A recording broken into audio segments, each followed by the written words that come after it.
स्वर्ग की तबाही। दोस्तों, आपने इसके पिछले भागों में पढ़ा कि ध्रुव और रेणु दोनों उन नरसिंह मानव के जाल में फंस जाते हैं। तो एक रहस्यमय आकृति जिसका नाम चंडिका होता है वो आके उनकी मदद करती है और उनको वहाँ से निकालने में बचाती है। उसके बाद चंडिका और रेणु दोनों वहाँ से निकल के बच भागते हैं, परंतु भेड़िया मानव उन्हें देख लेते हैं और परंतु फिर भी चंडिका और रेणु उनसे बचकर पुलिस फोर्स तक पहुँच जाती हैं और पुलिस फोर्स और उन अजीब गरीब प्राणियों के बीच में लड़ाई छिड़ जाती है। अब उससे आगे, ऐसे एक जानवर को मैंने आंख में गोली मारकर खत्म किया था, पर इस वक्त इन्होंने बुलेट प्रूफ शीशे के चश्मे पहन रखे हैं। पशु मानवों का हमला बड़ा जबरदस्त था, परंतु तभी एसपी शेर खान चीख मारकर पलटे। क्या हुआ शेर खान? गोली सर, मुझे गोली लगी है सर। राम सिंह, तुम एसपी साहब को लेकर तुरंत अस्पताल। नहीं सर, इस मोर्चे को अपना एक भी सिपाही कम नहीं होना चाहिए। अपनी देखभाल मैं खुद कर लूँगा। मैं पट्टी बांध कर अभी आता हूँ सर। यहाँ की फिक्र मत करना, तुम अपनी तबीयत देख कर ही आना। इधर पुलिस के जवान एक एक कर कम होते आ रहे थे और दूसरी तरफ पशु मानव का पलड़ा भारी हो रहा था। नरसिंह आ गए। वाह! नरसिंह की उपस्थिति से पशु मानव का जोश दुगना तिगना हो गया। सेवकों, गोली हम पर बेसर हैं, आगे बढ़ो और इनको गाजर मूली की तरह काट डालो। इनकी एक भी सिपाही की जिंदगी हम सबकी मौत है। चंडिका, ये क्या हुआ? मैं ध्रुव की मदद के लिए अंदर जाना चाहती थी, पर अब वह संभव नहीं दिखता। पशु मानव ने चारों तरफ से हाहाकार मचा दिया, लेकिन फिर भी पुलिस के जवान साहस का दमन नहीं छोड़ रहे थे। आईजी राजन भी किसी चीज से पीछे नहीं थे। मुझ में अभी भी इतनी शक्ति है कि तुम जैसे नाली के कीड़ों को बखूबी निपट सकूं। नाली के कीड़ों से तो निपट सकते हो आईजी राव, लेकिन जगत जंगल के शहंशाह की एक दहाड़ से ही तुम्हारा दिल धड़कना बंद हो जाएगा। एणु, आईजी साहब की मदद करो, आओ। फिक्र मत करो चंडिका, मेरे रहते कोई इनका बाल विवाह का नहीं कर सकता। दोनों लड़कियां नरसिंह पर बाज के समान झपटी, परंतु नरसिंह की अद्भुत शक्ति के सामने विवश थीं। उसने एक थप्पड़ पर दोनों दूर जा गिरी। आईजी राजन ने पुलिस वालों की जब मौत आती है तो वह जंगल की तरफ भागता है। आईजी राजन बेबस हो गए थे। उनका साथ छोड़ने लगा। मौत सामने खड़ी दिखने लगी। अंदर ध्रुव इस भयानक गुस्से से बेखबर था। यही है इनका मशीन कक्ष, लेकिन इस पर बहुत सख्त पहरा है। दो बाहर कहीं नहीं दिख रहा है, वह जरूर इसी इमारत के अंदर छुपा होगा। अगर वह यहाँ तक आ गया और उसने यह बटन नष्ट कर दिया तो समझो हम नष्ट हो गए। ऐसा कभी नहीं हो सकता, हम ऐसा कभी नहीं होने देंगे। तो मुझको रोकने की भरपूर कोशिश कर लो कमीनों, अब मुझको रोक पाना असंभव है। इस बटन को नष्ट करने से मुझको अब साक्षात शैतान भी नहीं रोक सकता। ध्रुव का दृढ़ निश्चय अवश्य था, परंतु पशु मानवों की संख्या बहुत अधिक थी।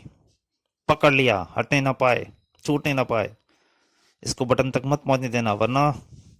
मुकाबला किसी भी नजर से बराबरी का नहीं था, लेकिन ध्रुव की रगों में उबलते खून ने पशु मानवों की शक्ति को तहस नहस कर दिया। उत्तेजना अपनी चरम सीमा पर थी और ध्रुव ने अपना काम अंजाम दे दिया। उसने बटन को तोड़ दिया। ओहो! पशु मानव की खूंखार शक्लें बदलने लगीं। बाहर सिपाहियों से ज्यादा आश्चर्यचकित में पशु मानव थे। यह क्या? हुर्रे! ध्रुव ने आखिरकार अपना काम कर ही दिया। नरसिंह भी आश्चर्यचकित था।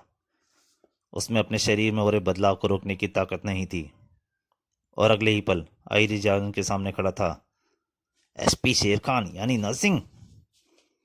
लोहार के एक ही वार से पूरे युद्ध का नक्शा बदल गया था। पशु मानवों ने बिना प्रतिरोध करे हार मान ली। अरे, यह सब तो जेल से भागे हुए कैदी हैं सर। भागे नहीं हुए, भगाए हुए एसपी शेर खान द्वारा। तुम ठीक तो हो ना? हाँ पापा, फर्स्ट क्लास। पर एक बात और है, इतनी देर से पुलिस जो गोलियां चला रही थी वे सब की सब नकली थी। पर कमाल तो तुमने किया है ध्रुव। मैंने नहीं पापा, यह कमाल तो रेणु और चंडिका। अरे, चंडिका कहाँ गई? पता नहीं, अभी तो यहीं थी। आश्चर्य है, वह पता नहीं कहाँ से आई थी और कहाँ चली गई। खैर, लेकिन तुमने मुझको यह नहीं बताया कि तुम यहाँ तक कैसे आई रेणु। सीधी सी बात, संयोग से 1 महीने की छुट्टियां बिताने के लिए मैंने लक्षद्वीप को ही चुना। माँ, मैंने तुमको देखा और तुम्हारा पीछा करते करते यहाँ तक पहुँच गई। तुमने मेरा सिर गर्व से ऊंचा कर दिया। आज मुझको पहली बार अपनी कमांडो फोर्स पर इतना नाज हुआ है। शेर खान ने बिना किसी दाव के सब बात बताना शुरू कर दी। बात आज से 2 साल पहले की है। मेरी यहाँ नई पोस्टिंग थी। एक दिन एक खतरनाक अपराधी का पीछा करते करते मैं यहाँ पहुँचा। यहाँ पर मुझको एक जर्मन वैज्ञानिक की लिखी डायरी मिली। मुझको जर्मन भाषा आती है। डायरी में ऐसे आश्चर्य आविष्कार के बारे में लिखा था जिसको मानव से पशु मानव बदला जा सकता था। यह पढ़ते ही मेरे दिमाग में नई स्कीम जन्म लेने लगी। मैंने अपने पद का फायदा उठाते हुए जेलों में से बंद अंतर्राष्ट्रीय कैदियों को जेल से भगाना शुरू कर दिया। अब भागकर ही कहीं नहीं जा सकते थे। अब वे सब मेरे अंडर थे, मेरे गुलाम थे। हालांकि उनमें से यह कोई नहीं जानता था कि उनका स्वामी वास्तव में शेर खान है। मैंने हथियार इकट्ठे करने शुरू कर दिए। मेरा सपना था कि मैं पशु मानवों की शक्ति से पूरी दुनिया पर राजा बनूं। लेकिन जानू खान ने सब गड़बड़ कर दी। मैं ना शहर के बाहर जाता, ना ही उसकी मुठभेड़ ध्रुव से होती, और ना ही ध्रुव यहाँ आता। पर मुझको अभी तक यकीन नहीं हुआ कि इस बच्चे ने ही पशु मानव के शक्तिशाली साम्राज्य को खत्म कर दिया। हाँ, क्योंकि यह बच्चा नहीं है शेर खान, इसका नाम है सुपर कमांडो ध्रुव। और फिर वापस घर में। ओ ध्रुव, ध्रुव, तुमने तो मेरी चिंता के मारे बुरा हाल कर दिया था। तुमको तो मेरी चिंता जरूर थी मम्मी, पर इस बंदरिया को नहीं। हम्म। उधर मैं मौत से जूझ रहा था और यह चटोरी आइसक्रीम खा रही थी। क्या आप भी यही समझते हैं? तो दोस्तों, ध्रुव की कहानी का अंतिम भाग यहीं समाप्त होता है।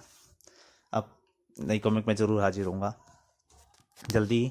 पर फिर आपसे वही प्रार्थना है कि अगर अच्छी लगे तो लाइक ज़रूर कीजिए और शेयर ज़रूर कीजिए।